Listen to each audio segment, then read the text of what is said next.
Class 7 NCERT Chapter 10 Question 4 Take 3 test tubes. Fill with of each with water. Label them A, B, C. Keep a snail in test tube A and water plant in test tube B and in C.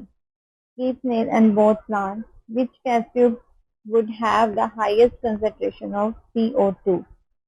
Test tube A will have the highest concentration of CO2 because test tube A will have snail which expels out CO2 into the tube.